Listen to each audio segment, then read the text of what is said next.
약성경 신명기 6장 1절에서 9절에 있는 말씀, 제가 가지고 있는 성경 구약 270페이지입니다. 신명기 6장 1절로 9절 봉독합니다. 이는 곧 너희 하나님 여호와께서 너희에게 가르치라 명하신 바 명령과 규례와 법도라.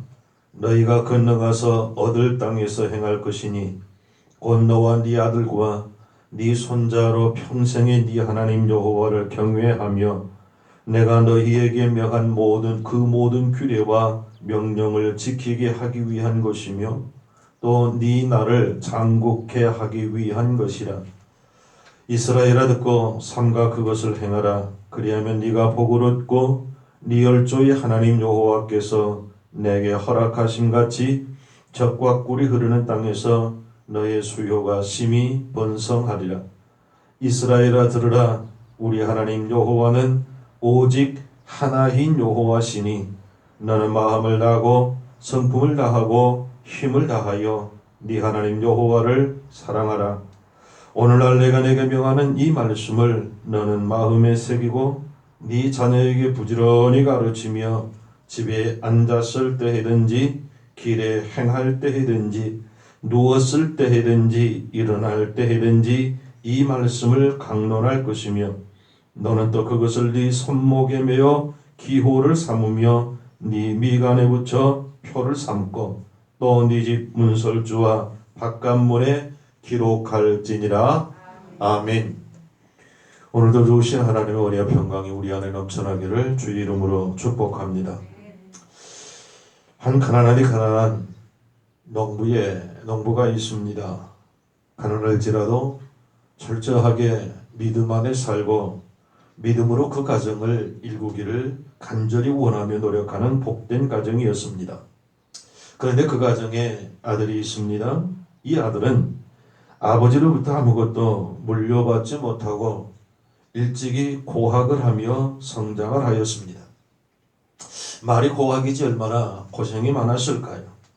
말할 수 없는 고생을 통해서 학교를 다녔고 주경야독했을지라도 그는 좋은 학교를 졸업했고 자기가 원하는 직장에 들어가게 되었습니다. 그리고 아주 믿음이 좋은 현숙한 아내를 얻어 결혼하였고 아름다운 가정을 이루었습니다.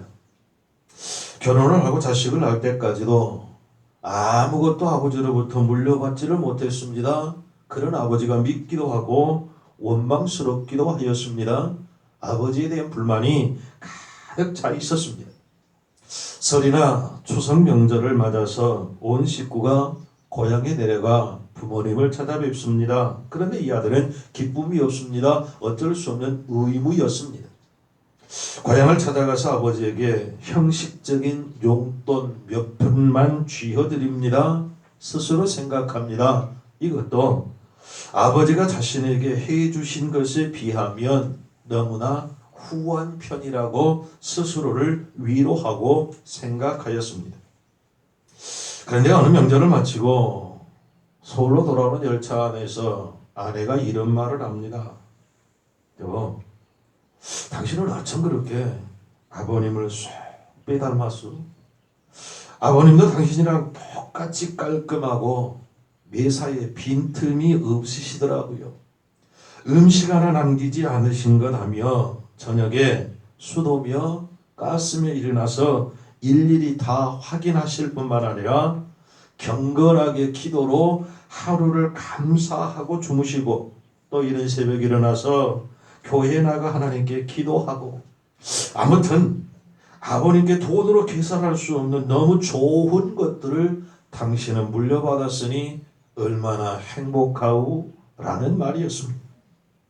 아내의 말을 듣는 순간 이 아들은 해머로 머리 뒤통수를 얻어맞는 것과 같은 띵함을 느꼈고 마음에 형언할 수 없는 무거움을 느꼈습니다.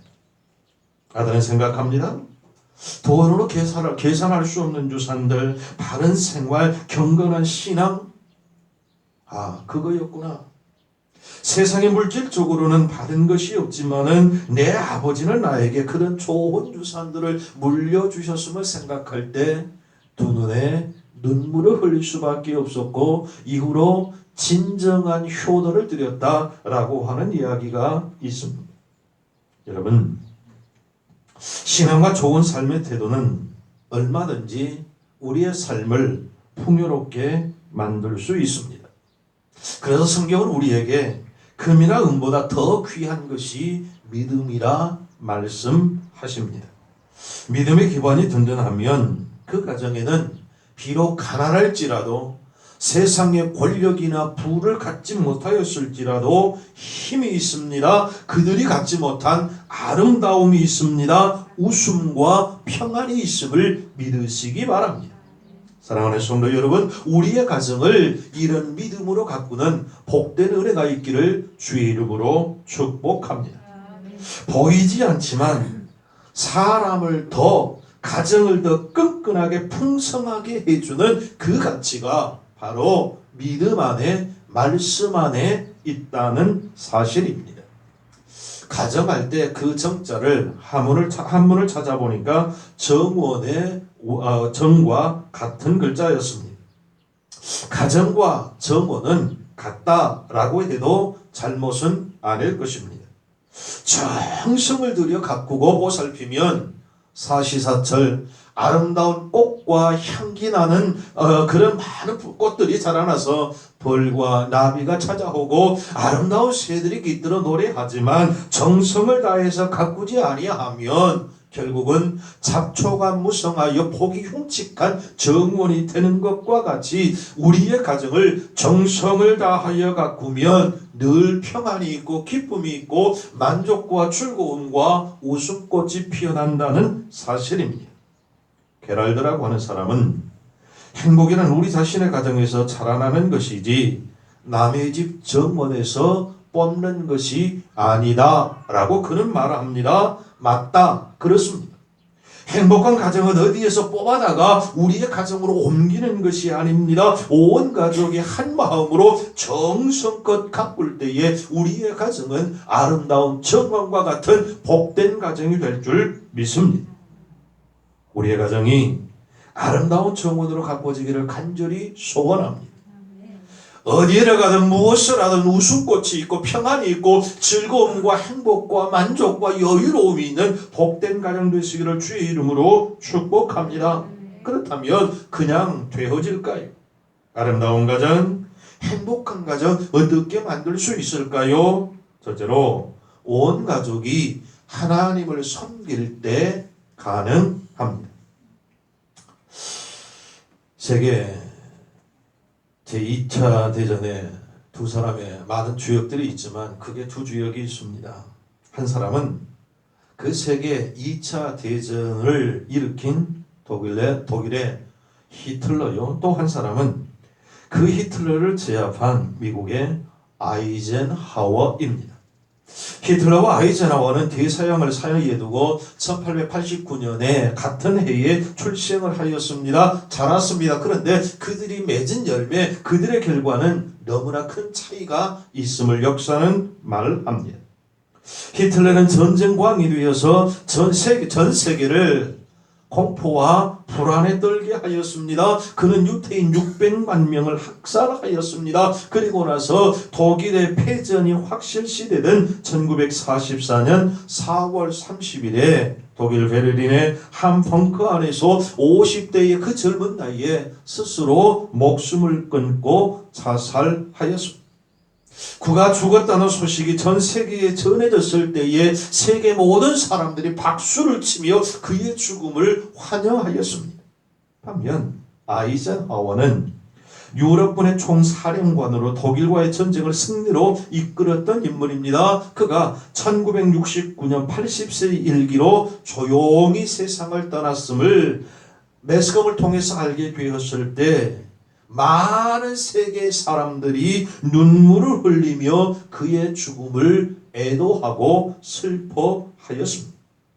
성도 여러분, 같은 해에 똑같이 출생한 두 사람이 어떻게 이렇게 대조적인 삶을 살게 되었을까요? 그의 가장 근본적인 이유는 바로 그들의 출생 가정에 있었다는 사실입니다.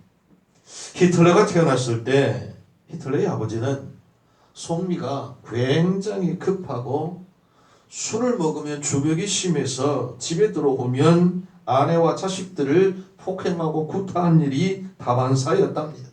그러다 보니까 어머니는 그런 아버지를 피하여 집 밖에서 돌기 시작을 했고, 그러다 보니 사교를 즐기게 되었고 외간 남자와 불륜에 빠지기도 하였습니다. 이런 엮이는적 가정에서 히틀러는 어린 시절을 자라나게 됩니다. 16살 때 중학교에 다니다가 중퇴를 하고 집에서 가출을 합니다. 갈 곳이 어디에 있습니까? 길거리에 불량배들과 어울리게 되었고, 그가 조금 성장하여 의지할 데가 없자 군에 입대하여 7년 동안 군 생활을 하였다고 합니다. 그리고 제대를 하였습니다. 어찌하다가 정치활동에 참여하게 되었고 그것 때문에 감옥에도 들랑달랑 하였습니다. 이런저런 과정을 통해서 성장한 히틀러가 결국은 독일의 정권을 잡았을 때 전 세계를 전쟁의 도가니에 몰아넣고야 말았습니다. 600만 명의 유태인, 무고한 유태인들을 죽이는 학살까지 저지르고 말았습니다. 그런가 하면 아이젠하워는 미국 텍사스의 가난한 기독교 가정에서 태어났습니다. 그의 부모님은 가난한 농부였습니다. 그러나 어렸을 때부터 철저한 믿음 안에 하나님을 믿는 복된 가정으로 아이젠하워를 양육하였습니다. 그가 가난하였지만 자라면서 우리의 육군사관학교에 준하는 웨스트 포인트에 들어가게 되었고 군인의 길을 걷기 시작합니다. 그는 결국 그 길을 통해서 만인이 칭송하는 아이젠하워가 되었고 결국 미 합중국의 대통령 자리에 이르게 되었습니다. 그는 말합니다. 하나님이 하셨다라고 말입니다.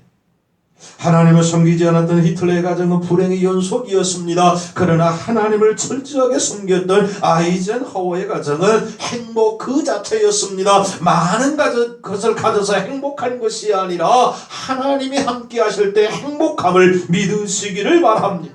우리의 가정에 하나님만 섬기는 복된 가정 되기를 주의 이름으로 축복합니다. 여호수아 24장 15절에 여호수아는 이스라엘 백성들을 향하여 이렇게 외칩니다. 너희 섬길 자를 오늘날 택하라. 오직 나와 내 집은 여호와만 섬기겠노라. 할렐루야. 이 선언이 여호수아의 선언이 아니라 우리의 선언 되기를 간절히 원합니다. 여호와 하나님만 섬기는 복된 가정 되기를 주의 이름으로 축복합니다. 우리 찬송 305장을 작시한 전영택 목사님은 그 작시 가운데 고마워라 임마누엘 예수만 섬기는 우리 집, 고마워라 임마누엘 복되고 즐거운 하루하루라고 노래합니다. 우리의 가정이 이런 가정 되기를 주의 이름으로 축복합니다. 하나님만 섬길 때 참 평안이 있습니다. 즐거움과 행복이 있습니다. 온 집안이 하나님만 섬기는 복된 가정 되기를 주의 이름으로 축복합니다. 둘째로 그 섬기는 하나님의 말씀을 듣는 가정이 복된 가정입니다.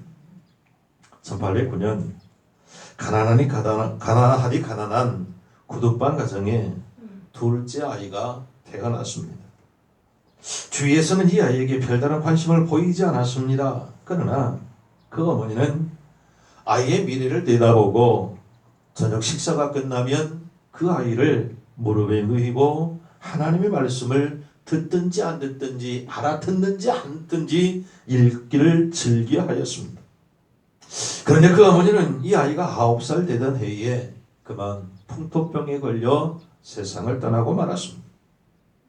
마지막 그 어머니가 숨지면서 이 아이에게 사랑하는 아들에게 그런 말을 합니다. 아들아, 너는 부자나 위인이 되기보다 하나님의 말씀인 성경을 힘써 읽는 사람이 되어야 한다라고 하는 유언이었습니다. 이 아이는 자라서 미국에서 가장 존경받는 위대한 대통령이 되었습니다. 그가 바로 그 유명한 아브라함 링컨입니다. 잘 알 것 같은데요. 민주당의 대통령으로 드물게 재선에 성공했던 빌 클린턴 기억하실 것입니다. 제일 마지막에 추태를 부린 것도 있지만은 그 클린턴의 어린 시절은 너무나 불우하였다고 합니다. 가난했을 뿐만 아니라 어린 나이에 아버지를 잃었고 그 어린 클린턴을 냈고 어머니가 재혼을 하였지만 새 아버지는 술 중독자, 알코올 중독자로 어린 클린턴을 괴롭혔고 때렸고 행패를 부리기를 거의 매일 이었다고 합니다. 그런데 이런 어려운 환경 속에서도 그 어린 클린턴을 붙잡아 주었던 것은 그가 물려받은 믿음, 신앙이었다라고 고백한 적이 있습니다. 클린턴의 할머니는 경건한 믿음의 소유자였습니다. 어린 클린턴에게 성경을 계속해서 읽어주었고 그 할머니가 세상을 떠나면서 클린턴에게 남겨준 유산이 낡은 성경책 한 권이었습니다. 클린턴은 어렵고 견디기 힘든 환경을 이 말씀 성경을 통해서 이겨나가며 미 합중국의 대통령이 되었을 때에 그가 할머니가 물려주셨던 그 성경책 위에 손을 얹고 대통령 선서를 하였습니다.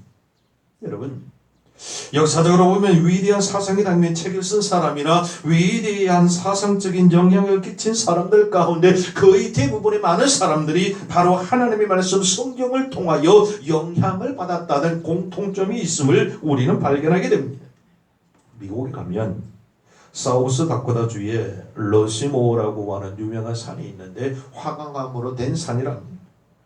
그런데 그 화강암 벽에 미국 역사상 훌륭했던 4명의 대통령 얼굴을 새겨 놓았답니다. 조지 워싱턴, 토마스 제퍼슨, 로즈벨트 그리고 아브라함 링컨 4명의 얼굴이었습니다. 이 조각상이 얼마나 큰지 워싱턴 대통령의 머리 얼굴만 해도 18m, 건물 5층 높이요, 전체의 높이가 142m가 된다고 합니다. 여기 조각된 인물들의 또 다른 공통점이 있습니다. 그들 모두가 다 한결같이 하나님의 말씀인 성경을 그들의 삶의 이념으로 삼았다라고 하는 공통점입니다. 조지 워싱턴은 미국의 초대 대통령으로 취임하는 자리에서 그는 분명하게 말하였습니다. 성경이 아니면 세계를 다스릴 수 없다라고 하나님의 말씀은 성경에 손을 얹고 선서를 하였고 이것이 지금까지도 유래되어져 옵니다. 토마스 제퍼슨은 미국 독립선언서의 작성자입니다. 미 합중국은 성경을 반석으로 삼아 서 있다. 그 전문에 기록한 장본인이 제퍼슨입니다. 그 유명한 링컨은 가난하여 제대로 학교 교육도 받지 못했지만 언제나 성경을 그의 곁에 두고 부지런히 그 말씀을 읽고 그 말씀대로 살려고 굉장히 노력했던 사람이었고 대통령이 된 뒤에도 그의 집무실 한켠에는 낡은 성경책이 있었고 그 성경 하나님의 말씀을 중심으로 성경은 하나님께서 내게 주신 가장 좋은 선물이라고 말하며 늘 그 말씀과 함께 하였습니다. 미국 대통령 가운데 최연소자로 대통령이 되었던 루즈벨트는 신실한 그리스도인의 부모 밑에서 성장하였고 그는 말하기를 어떠한 방면에서 활동하는 사람이든지 막론하고 그가 자기의 생을 참되게 살기를 원한다면 나는 그에게 성경을 연구하라 권하겠다라는 귀한 말도 하기도 하였습니다. 그렇습니다. 이처럼 세계적으로 위대한 인물 대부분은 하나님의 말씀을 읽었을 뿐만 아니라 그 읽고 들었던 말씀을 실천하기를 애썼던 하나님의 말씀은 성경을 신념으로 삼고 살았던 귀한 분들이었습니다. 그들은 가정에서 부모를 통해 하나님의 말씀을 들었고 들은 그 말씀을 마음에 새기며 감화를 받아서 역사에 길이 남는 인물이 될 수 있었음을 우리는 기억합니다. 그렇습니다.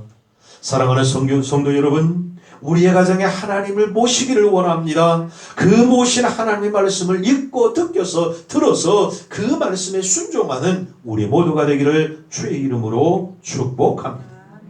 마지막 셋째로 온 가족이 그 들은 하나님의 말씀을 실천하며 살아야 합니다. 재미난 이야기가 있습니다. 어느 큰 교회 앞에서 슈퍼마켓을 하는 사람이 있습니다.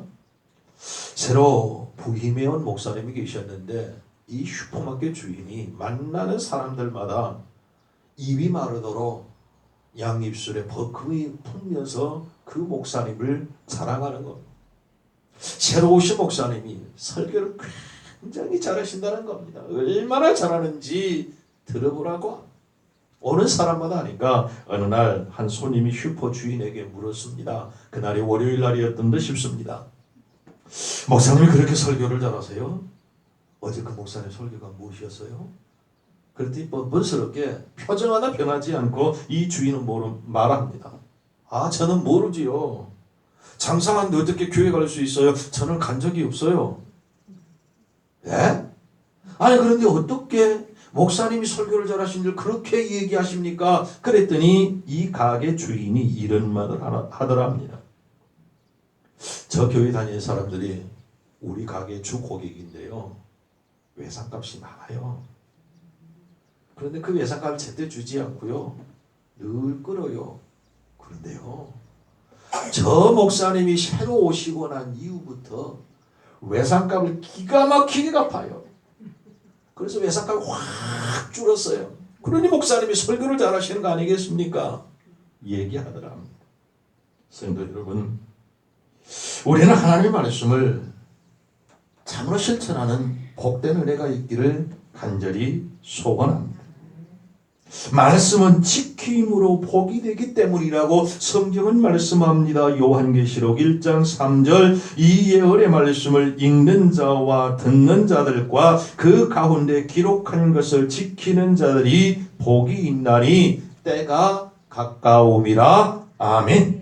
하나님의 말씀을 실천하는 가정에 하나님께서 더 큰 은혜를 주심을 믿으시기를 바랍니다. 오늘 성경 3절도 그렇게 말씀합니다. 이스라엘아 듣고 삼가 그것을 행하라. 그리하면 네가 복을 얻고 네 열조의 하나님 여호와께서 내게 허락하심같이 젖과 꿀이 흐르는 땅에서 너의 수요가 심히 번성하리라. 아멘. 신명기 5장 33절 너희 하나님 여호와께서 너희에게 명하신 모든 들을 행하라. 그리하면 너희가 삶을 얻고 복을 얻어서 너희의 얻은 땅에서 너희 날이 장구하리라. 아멘입니다. 사랑하는 성도 여러분, 아름다운 가정, 복된 가정 만들기를 원하십니까? 하나님의 말씀을 읽고 듣고 실천하는 은혜가 있기를 축복합니다. 하나님의 말씀을 기준으로 삼고 그대로 실천할 때, 애쓸 때 하나님께서는 더 큰 은혜 주심을 믿으시기 바랍니다. 가만히 생각해 보면 모든 문제가 가정과 직결이 되어 있음을 봅니다. 정치 문제도 그것만 따로 있는 것이 아니라 가정의 문제요. 경제 문제도 가정에 있습니다. 전쟁도 가정과 연결이 됩니다. 바꿔 얘기하면 모든 문제의 근원은 가정에 있다는 말씀입니다. 역사가들은 말합니다. 나라가 망하기 전에 가정이 먼저 망한다 라고 말합니다. 튼튼한 가정에 온 국민이 살고 있으면 그 나라는 절대로 망하는 법이 없습니다. 우리의 가정이 주 안에서 그리스도 예수 안에서 복된 가정 되기를 주의 이름으로 축복합니다. 하나님만 모시는 가정, 그 모신 하나님의 말씀을 듣고 읽고 실천하여 하나님께만 영광 돌리는 복된 은혜가 있기를 주의 이름으로 축복합니다. 결론의 말씀을 드리고 이제 말씀을 맺습니다. 성도 여러분, 우리가 어떻게 아름다운 가정을 만들 수 있을까요? 우리 가정이 복되고 아름다운 가정으로 어떻게 하면 세워지게 할 수 있을까요? 성경은 우리에게 하나님을 모신 가정이어야 한다라고, 모신 그 하나님을 섬기고 그의 말씀을 듣고 실천해야 한다라고 오늘 우리에게 말씀합니다. 가정은 하나님이 세우신 거로 하나님 안에서만 아름답게 만들어질 수 있습니다. 그러므로 우리의 가정이 하나님을 섬기는 가정이 되기를 축복합니다. 진정으로 우리가 물려주어야 할 유산은 세상의 것이 아니라 하나님의 말씀, 우리 구주 예수 그리스도인 것을 믿으시기 바랍니다. 우리 자녀와 후손들에게 믿음의 유산을 남겨주기를 간절히 축복합니다. 그렇다면 신앙의 유산을 어떻게 물려줄 수 있을까요? 재산처럼 통장이나 땅 문서, 집 문서로 물려줄 수 있을까요? 신앙의 문서가 어디 있을까요? 그렇게 물려주는 것이 아닙니다. 신앙의 유산은 내가 지금 하나님 앞에 엎드려 기도하고 하나님의 교회를 위하여 봉사하고 수고하고 하나님이 기쁘시는 일을 내가 실천하여 우리 자녀들에게 보여줄 때 그것이 유산이 되어 우리 후손들에게 물려줄 수 있다는 사실을 우리는 기억해야 합니다. 하나님을 모시고 그 하나님을 섬기고 그 말씀에 순종하여 우리의 가정을 이 땅에 작은 천국으로 우리 후손들에게 유산으로 남길 수 있는 복된 가정 되기를 주의 이름으로 축복합니다. 기도하십시다. 전능하신 하나님, 우리의 가정에 하나님을 모시고 하나님만 섬기고 하나님이 허락하신 그 말씀에 절대 순종하는 복된 가정 되게 하여 주시옵소서. 예수님의 이름으로 기도하옵나이다. 아멘.